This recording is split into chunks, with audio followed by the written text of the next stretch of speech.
वालेकुम। क्या हाल चाल है जनाब सबका। अल्लाह ताला सबकी ज़िंदगियों में बेशुमार खुशियाँ लाए, हंसते मुस्कुराते रहें। बहुत सारी चीज़ें ज़िंदगी में जो होती हैं किसकी की समझ आ जाती है, कुछ की समझ नहीं आती। वो समझते समझते आई थिंक सो को बहुत टाइम लग जाता है। आप सबसे ज़्यादा अगर नोट करें ना तो सबसे पहली चीज़ है कि हमारी काम वालियाँ कहती हैं हमें डिप्रेशन हो गया है, हमें एग्जाइटी हो गई है, फलाना हो गया। ये दैट्स ट्रू है कि होता ही था, लेकिन हमें नाम नहीं आता था।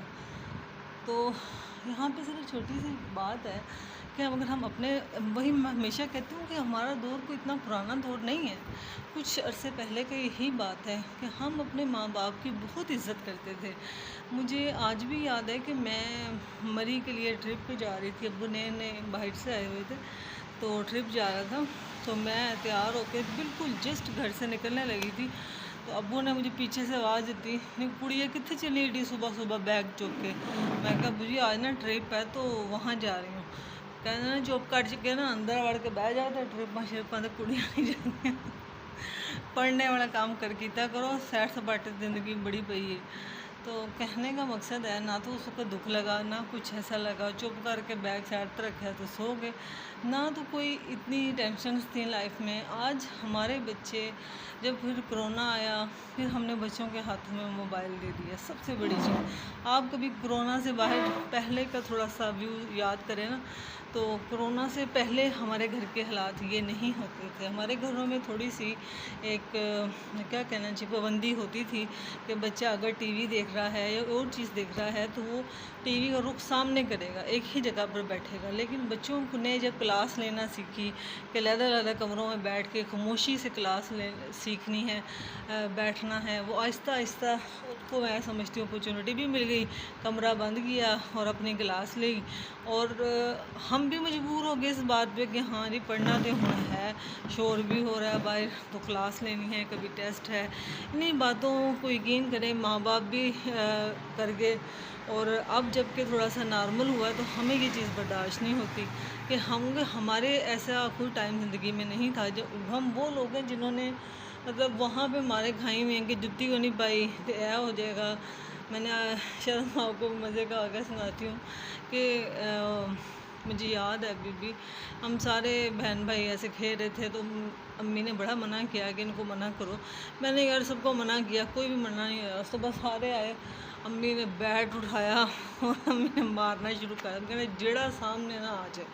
और जब मेरा यूरो निकल गया, अम्मी कहते तू तो आ चाटो मेरे वाला। वो सारा गुस्सा अम्मी का मेरे पे निकल गया सारा। तो कहने का मकसद ये है कि देखें वो वाक़यात ना तो मुझे टीस कर रहे किया था उस वक्त भी, ना मैंने ये कहा हाय मेरी माँ ने मैनू मारिया क्यों, हाय मैं भी था। हमारे बच्चे शिकायतों की पंडाल हैं। असी वो बाहर चले असी क्यों नहीं बाहर गए। मतलब कि थी बड़ी बड़ी डिमांड। असी तो कही सी इन्हें ए जुत्ती पाई तो माँ मैं भी लैनी है। यार तुसी तो मुल्कां ने भी करने लग गए हो। अच्छा, इशफाक अहमद को ज़िंदगी में मैंने खुद पर्सनली बहुत पढ़ा है, बानो कुदसिया को बहुत पढ़ा है। तो इशफाक अहमद का हमेशा एक जुमले का जो स्टार्ट है ना वो मुझे बड़ा टची लगता है। वो हमेशा कहते हैं कि मेरे अजीज़ों का रब, हमारे अजीज़ों का रब, मेरे बच्चे बच्चियाँ। मतलब उनकी हर बात के अंदर जब वो अपना कहते हैं ना तो उसके अंदर बहुत सारी ऐसी बातें होती हैं जिन्हें हम ढके छुपे अल्फाज में कहना चाह रहे होते हैं, लेकिन अशफाक अहमद उसको बड़ा क्लियर कट जाके वाज़ह कर देते हैं। तो किसी ने उनसे पूछा कि आप बात को मतलब इतना ज़्यादा ना क्या करें, मतलब कि लोगों को इस पे एतराज़ आता है।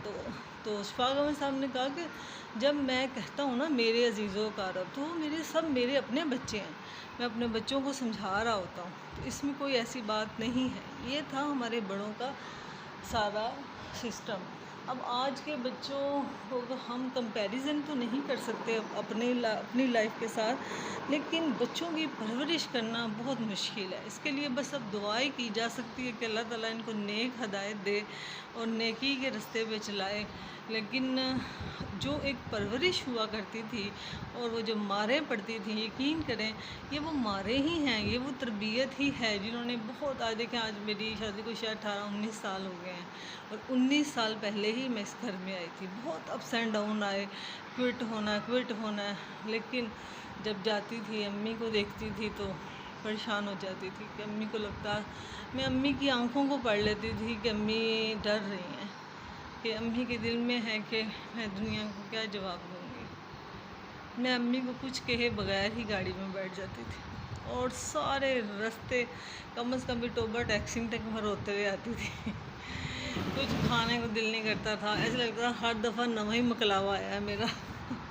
कहने का मकसद ये इसलिए फ़ील होता है ना कि आगे आपको ससुराल आपके माइंड का नहीं मिला होता। ये जो लड़कियां कहती हैं सानू ऐ नहीं आंदा, सानू वो नहीं आंदा, वो तड़िए बहादुरी है।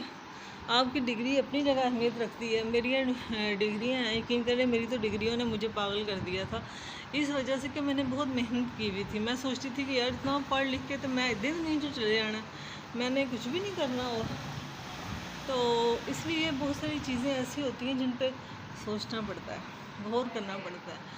और बहुत सी चीज़ें ऐसी भी होती हैं जिनको खुल कर बात करनी चाहिए बच्चों के साथ। शायद बच्चों को भी इस चीज़ की समझ आए आहिस्ता आहिस्ता ज़िंदगी में कि उन्होंने कैसे इसको करना है। हमें थोड़ा सा दिल बड़ा कर कर उनको समझाने का तरीका बदलना पड़ेगा। मेरी बात समझ में आए तो थम्स अप, ज़्यादा से ज़्यादा सब्सक्राइब कीजिएगा। मेरा चैनल यूँ जा रहा है, इसको यूँ कर दें। ओके, टेक केयर, अल्लाह हाफिज़।